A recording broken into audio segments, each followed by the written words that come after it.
Hello YouTube! I am Zypher1, a YouTuber diving into the redstone world and making Minecraft builds like I actually know something. This is the first episode of a new series that I am developing called the Minecraft Computer Fundamentals series.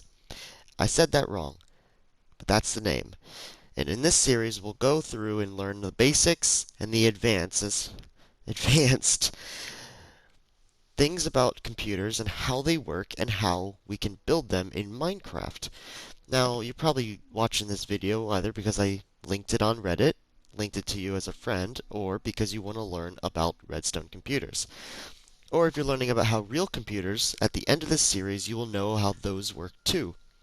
And Minecraft is the best visualization of this because you can easily create all the circuitry needed for a computer. So, without further ado, let's get into some introductions. For this new series, I'm aiming to release videos about 1 or 2 times a week. Recently, we hit 50 subscribers for the YouTube channel, and I gotta say, that's pretty good. Um, that's not a lot for this video, honestly, because there's not really a lot new. My Arc 2 video right now is doing pretty well. It's 250 views at the time of recording this. And I hope to get more, but it might die down, honestly. But in any case, let's go ahead and get into the tutorial. Or the, lesson in this case. In this video, we'll be learning about the basic concepts, the binary and the ALU, as well as the storage. But before we can get to any of that, we have to start off with the binary. The binary is just numbers, ones and zeros, in a large pattern, which represent a single number, such as this, which is 3 different numbers, which represent one number. We've got 3 numbers, the 2, the 9, and the 5. And when we put them all together, we have 592. We know how that works. We've got our first place, tens place, and hundredths place. We add the 100 plus the 10th place plus the first place. That's how we get our number, 592. Binary is not all that different, except we don't go up to 9 per digit, we go up to 1. And instead of every new digit being times 10 the previous digit, it's instead times 2.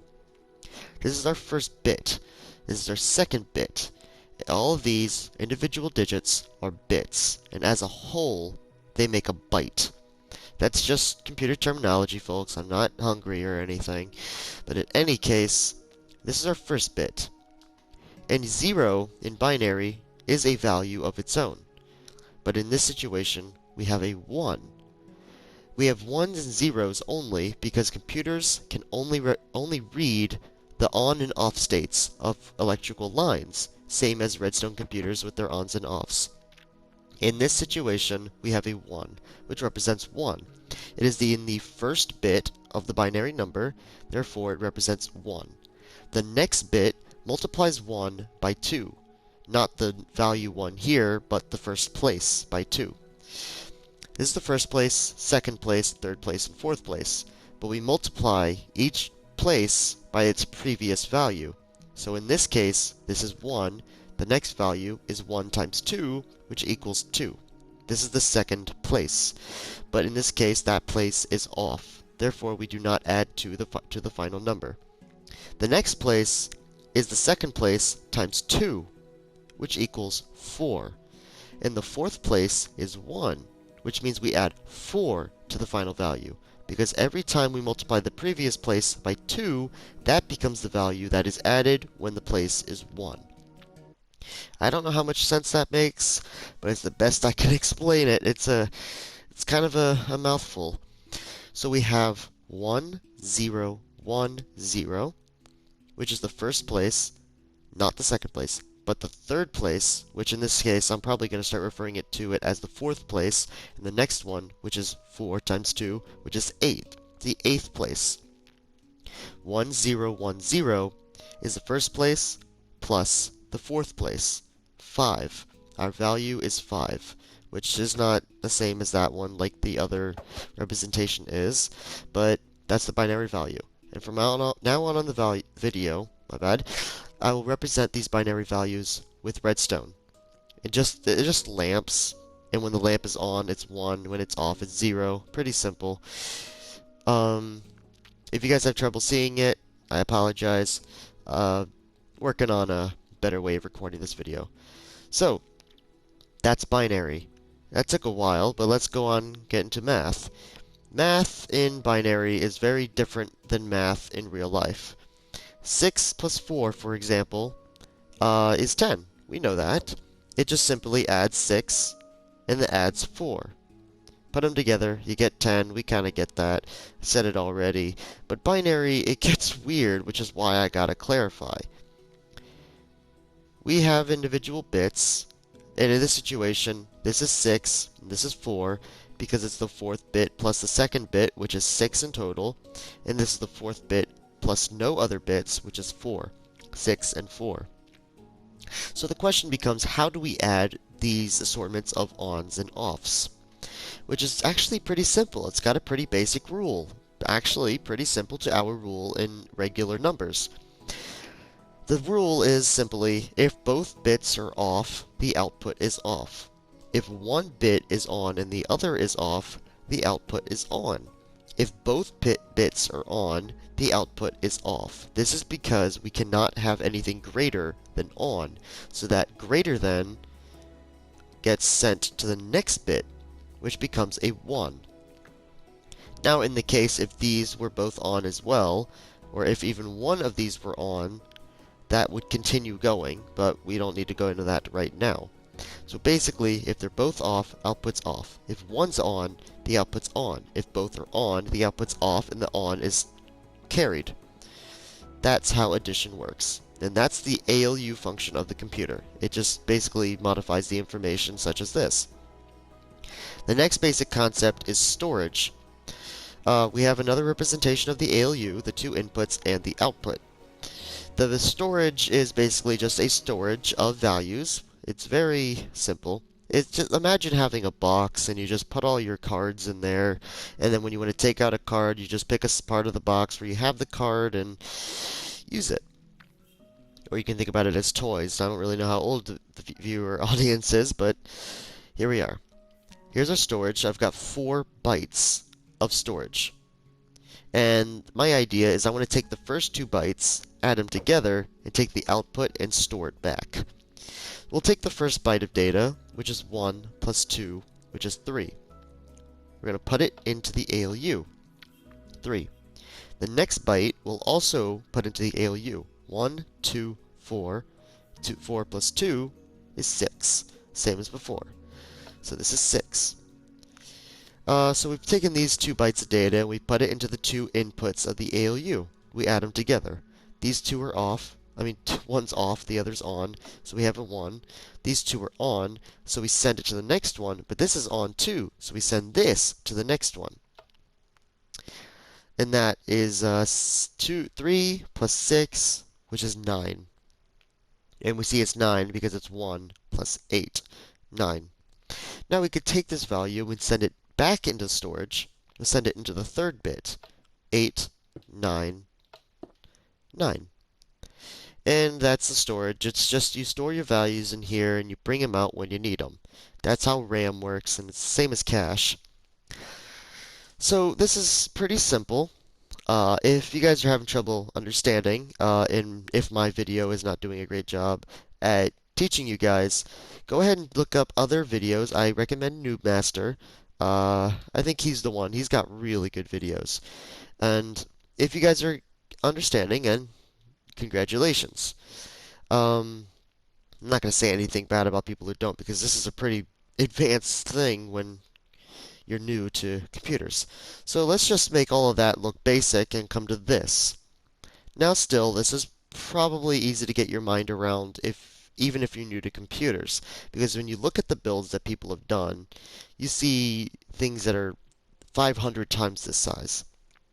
So we're going to add every color that we looked at before represented a feature or a component of the ALU.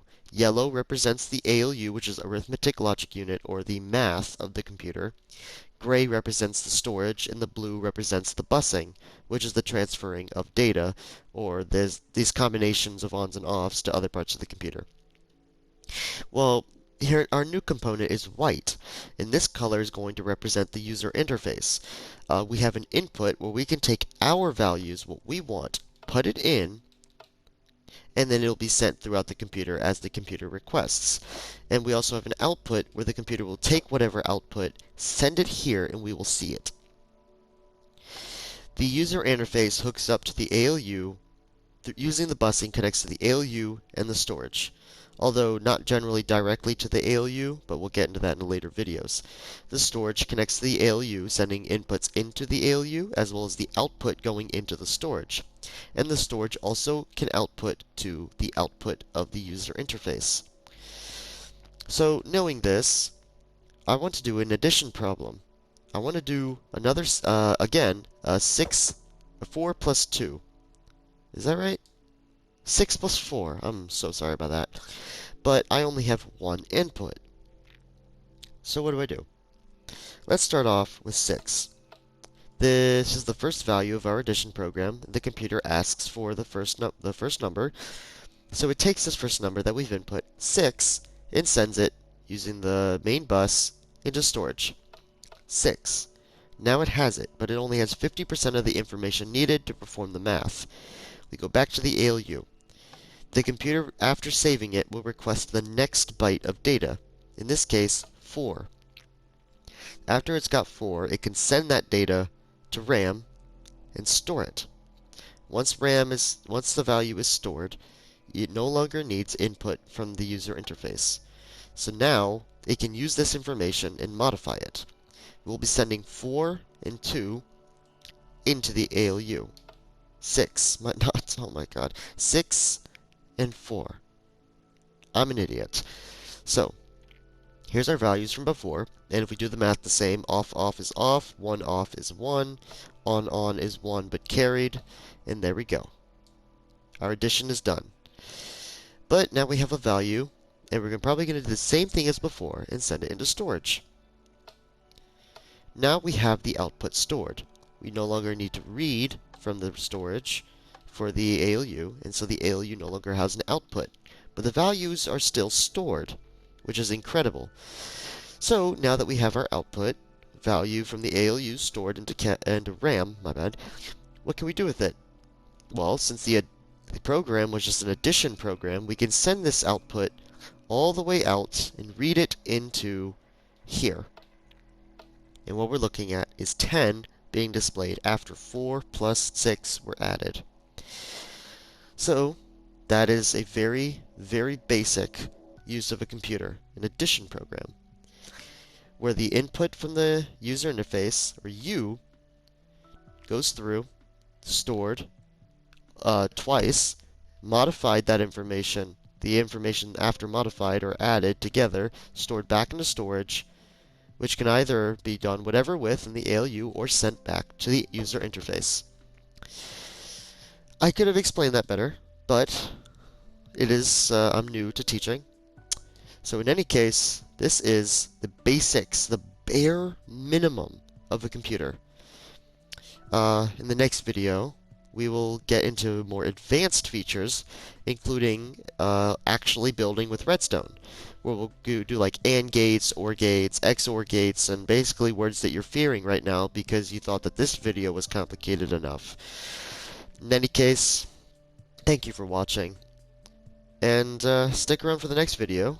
I'll release it soon, and we'll get into the next step of building our very first computer. Thank you for watching. Like and sub and subscribe and share the video, and I gotta end this video or it's gonna be too long. Thank you for watching. Cypher's cutting out.